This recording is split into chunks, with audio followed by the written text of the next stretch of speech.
睽违20年，生活体验营哑铃跟 John 再次来到碧潭吊桥。相信很多人跟他们一样，对这里的记忆还停留在旧时的水岸小吃。如今的碧潭东岸大幅蜕变，旧摊位升级为规划整齐的水岸街坊，进驻了异国料理、精致烧烤与巴厘岛风度假餐厅，充满设计感。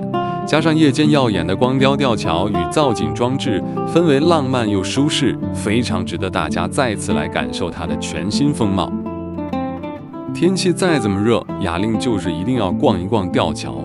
这座横跨新店溪的吊桥，兴建于1937年，曾是新店溪两岸居民与乌来山区对外交通的生命线。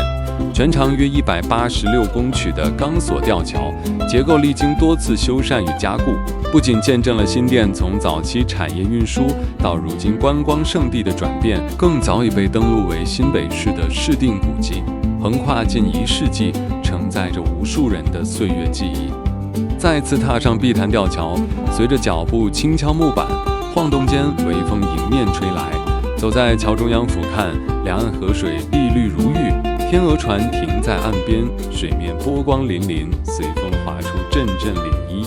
顺着吊桥走到另一头，旁边就是绿意盎然的和美山登山步道，以及伫立于山腰上的碧亭茶馆。在这里停下脚步，登高远眺，整座碧潭与吊桥全景尽收眼底，为这趟重逢之旅画下最彻意的开场。我们走在吊桥旁这条历史悠久的新店老街上，雅令突然想起以前曾在这儿吃过一家米粉汤。我们半信半疑地推门进去，应该就是这家了。点了热腾腾的油豆腐、嘴边肉、粉肠米粉汤、麻酱面、烫青菜，还有香浓卤肉饭，满满一桌经典古早味，一口吃下，瞬间唤起了味觉里最美丽的岁月回忆。紧接着，我们来到新店总站，坐上了绿12公车，准备前往银河洞站下车。今天的重头戏就是我们要亲自来探寻这条著名的银河洞越岭步道。听说这条步道是夏天最适合走的步道之一，因为整条步道几乎都笼罩在茂密的树荫里，走起来非常遮阳凉爽，完全不怕烈日曝晒。就是冲着这样清凉舒爽的好评价，让我们忍不住想要来亲身体验看看，究竟这条大家口中避暑首选的绿色廊道，走起来会给我们带来什么样的惊喜呢？就跟着我们的脚步一起出发吧。是有点黑黑的耶，就里面可能断掉吧，淤血了。对啊，淤血，肌肉纤维，好肌肉纤维可能断裂。雅令的左腿在上一次攀登嘉明湖时严重拉伤，经过这阵子的休养，现在看起来已经复原不少，正好可以进行中低强度的健走运动。看到路边的指示牌，我们正式踏入银河洞越岭步道。这条步道主要沿着溪谷向上，地只属于砂岩与页岩交叠的地层，常年受溪流与风雨侵蚀，塑造出独特的凹壁崖洞地形。沿途被浓密的森林覆盖，石阶两旁满是茂盛的蕨类与苔藓，林荫夹道，凉爽宜人。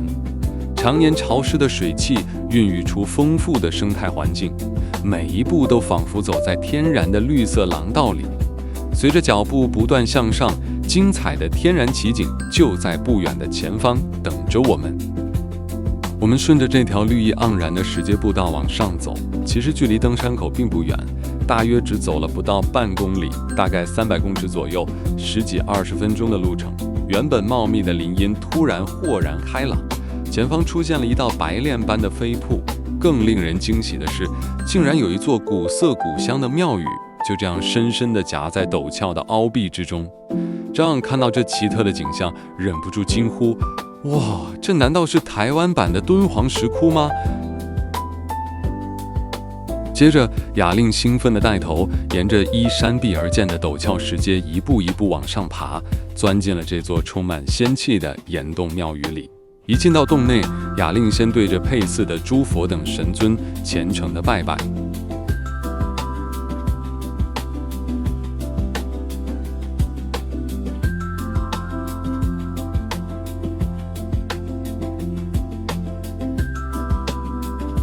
拜完之后，我们走到石壁庙宇的窗台边往外一看，哇，这个景致真是太美了！从天然的岩洞口望出去，青山绿水与层层叠叠的树影交织，真的宛如人间仙境。雅令对正殿供奉的神像双手合十，虔诚地致意拜拜。这座正殿里主祀的神明就是大名鼎鼎的纯阳祖师吕洞宾。这时看到墙上的严格碑文，这才发现原来银河洞是在民国元年被发现的，而这座依这洞穴而建的庙宇是在民国3年就已经初步建造，后来又在民国47年重新改建，历史真的非常悠久。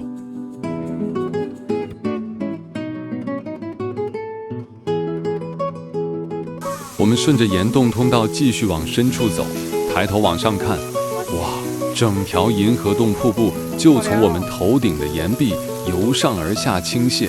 我们沿着阶梯直接走在瀑布的水帘下方，清澈的水滴轻轻打在身上，真的好凉啊！夏天能来到这里，享受这种大天然的冷气，实在是太棒了。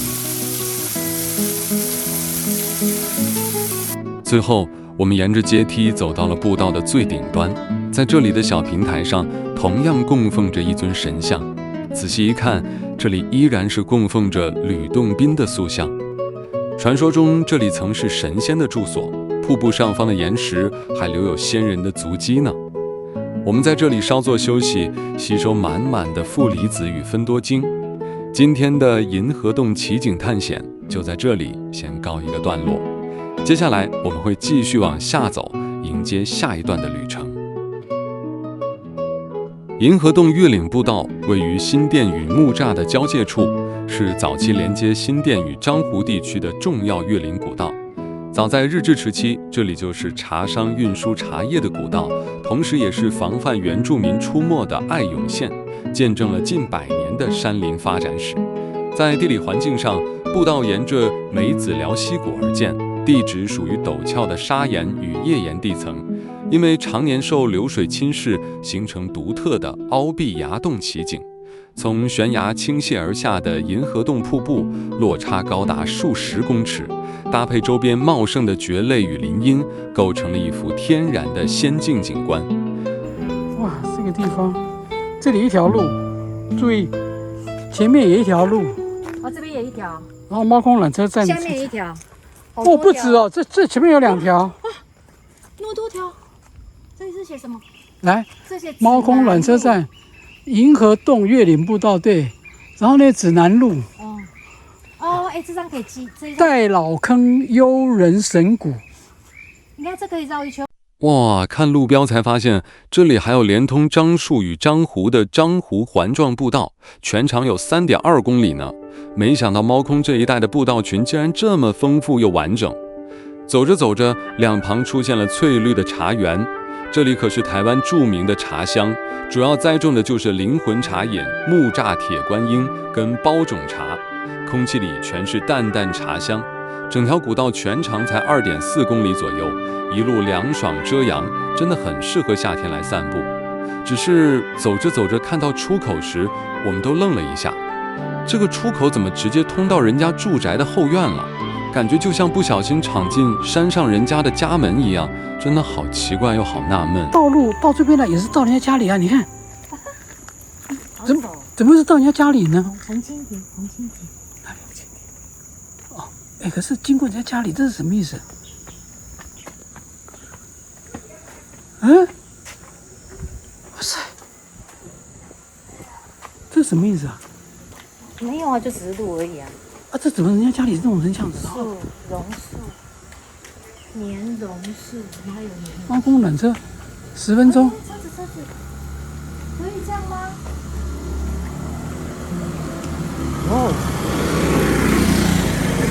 说真的，步道出口直接穿过民宅后院，标示不够明确，确实很有待改进。要是国外观光客来走，体验恐怕会不太好。希望有关单位能好好规划改善一下。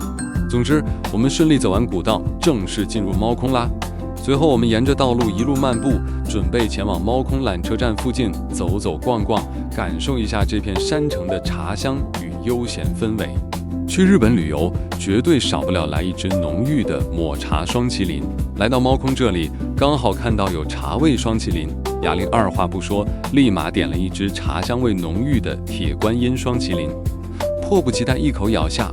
品尝之后，两人忍不住笑着摇摇头说：“还是没有日本的那么香浓好吃了。”猫空这一带真的太神了，这里一口气集合了台北大纵走第7段、经典热门的樟树步道、绿意盎然的樟湖步道，还有景色绝佳的小天空步道跟地质奇观湖穴步道，各条步道串联成网，要看茶园、赏花海或是探访溪谷地形一次满足，绝对是台北人最棒的山林后花园。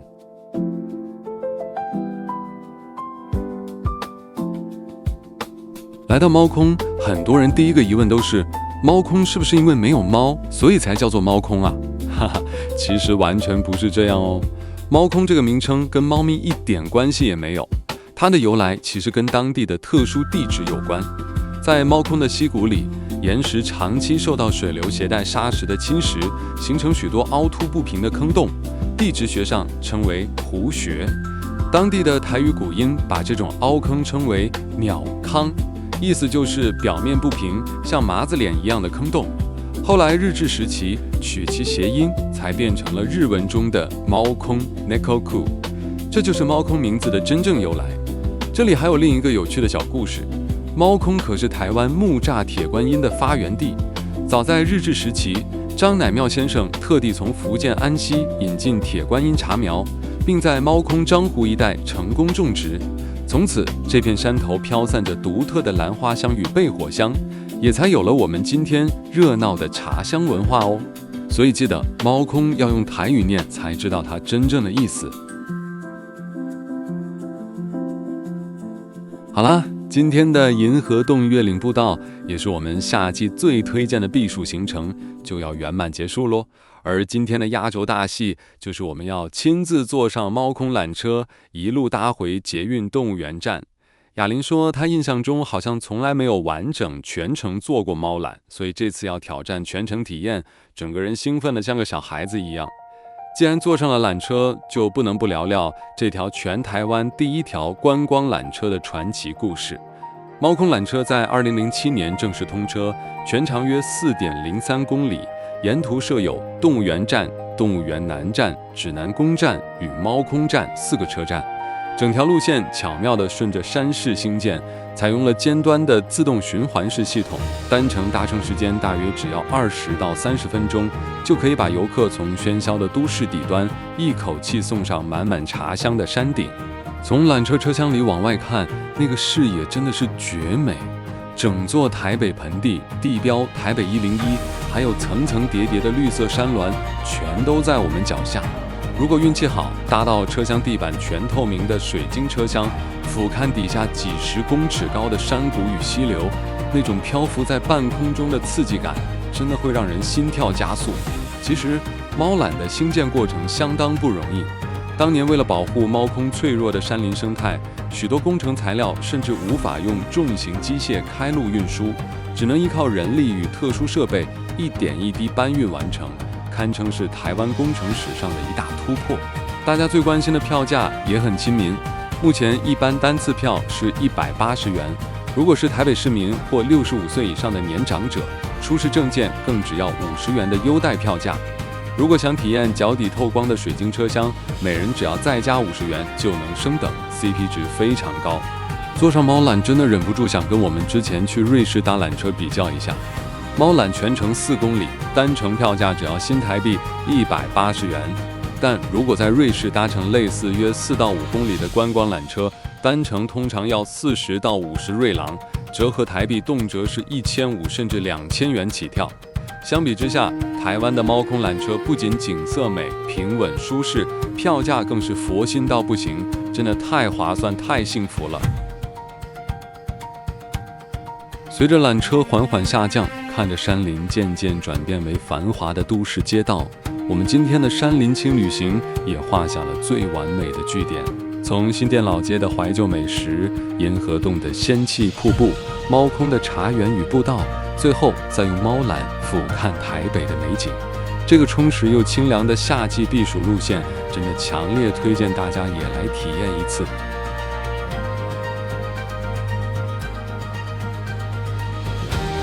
这趟充实的踏青一日游刚好碰上了父亲节，雅令跟 John 晚上特别找了一间台式热炒店，点满招牌好菜，小喝2杯，热热闹闹的祝天下所有的爸爸父亲节快乐！生活体验营，我们下集见。父亲节快乐，Happy Father's Day。